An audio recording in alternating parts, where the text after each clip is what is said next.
Kulturel kropsudsmykning. Kina. I 1000 år indsnød man fødder i Kina. Det blev først forbudt i starten af 1900-tallet. Det vil sige, at piger på 5-årsalderen fik bundet deres fødder ind via en slags bandage. Tæerne ville blive stukket ind under foden, så det kun var stortåen, der stak frem. Foden blev derefter stoppet i en lille silkesko. Ideallængden var 8 cm, og det var især overklassepiger, der fik snøret deres fødder ind. På grund af smerter trippede pigerne, når de gik, men dette blev opfattet som erotisk. Afrika.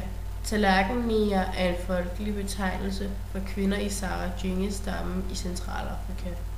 Kvinderne satte større og større runde skiver i over- og underlæbe, også kaldet labret, hvis de ikke var gift. Først når kvinden var gift, stoppede hun med at udvide sin labret, så jo større kvindens labret var, jo længere havde hun været single. Dette blev forbudt i 1910. Burma, Thailand. Padaung-stammen, også kaldet kvinder af Kayan-folket, bærer halsringe. De er derfor også kendt som girafkvinder. De får allerede de første ringe på i en alder af 2 år.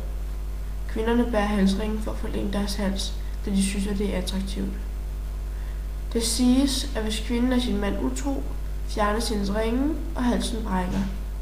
Dette er dog ikke bevist.